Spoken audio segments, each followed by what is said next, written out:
आणि कांद्यावर निर्यात बंदी लावून पुन्हा संत्र्याचे भाव पाडण्याचा प्रयत्न झाला। यावर आमचा खासदार बोलला नसेल तर मग मत मारायचं नाही। शेतकऱ्याच्या प्रश्नावर जर खासदार तिथं बोलले नसेल तर तो कुठल्याही पक्षाचा असू द्या, त्याची चिरफाड करा, अशा भूमिकेत जाऊ आला वेळ तर। युवा स्वाभिमान पक्षाचा मेळावा झाला आणि त्या मेळाव्यात रवी राणा म्हणाले की एनडीएचे जे काही पदाधिकारी आहेत, नेते आहेत, ते खासदार नवनीत राणांना विरोध करतात। पण मलाही रवी राणा म्हणतात जे विरोध करतात त्यांना एकत्र मंचावर आणून नवनीत राणांचा प्रचार करायला लावू। काय झालं, आम्ही देवेंद्रजी शिंदे साहेबाला तर घबरावतोच, पण रवी राणा आणि नवनीत भाभीला आम्ही खूप घबरावतो।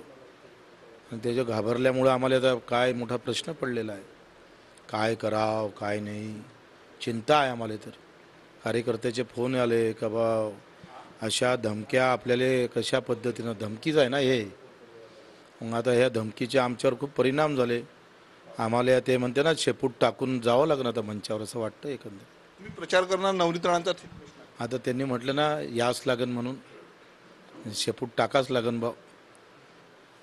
अडसूळ म्हणतात की नवनीत राणांचा कुठल्याही परिस्थितीमध्ये प्रचार करणार नाही, एक वेळ राजकारण सोडेल तशी वेळच येणार नाही, परंतु नवनीत राणांचा प्रचार। बलाढ्य शक्तिमान आहे आणि हनुमान चाळीसा म्हटल्यामुळे त्यांना खूप बळ आलेलं आहे ना, तर त्याच्यानं जाच लागन अडसूळांना, मलाही जावं लागन।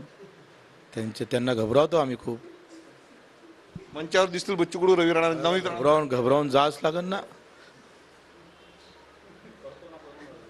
तो वंचित बहुजन आघाडीला 4 जागा देणार असल्याचं सांगितलंय महाविकास आघाडीनं, कसं? नाही, ते मला त्यांच्या बाबतीत काही बोलायचं नाही आहे। वंचित आणि ते काय पक्ष आघाडी काय करणार मला माहीत नाही। अडसूळ देखील या ठिकाणी दावा करतायत, अडसूळांना पाठिंबा असेल त्यांना जर उमेदवारी मिळेल तर। कसं आहे, आम्ही असं धरला आणि पाठी एवढा स्वस्त थोडा आहे प्रहार। प्रहार आहे, तुम्ही नाव व्यवस्थित वाचलं का लक्षात येईल हे किती कठीण आहे म्हणून। दगडं फोडतो ना आम्ही हातोड्यानं।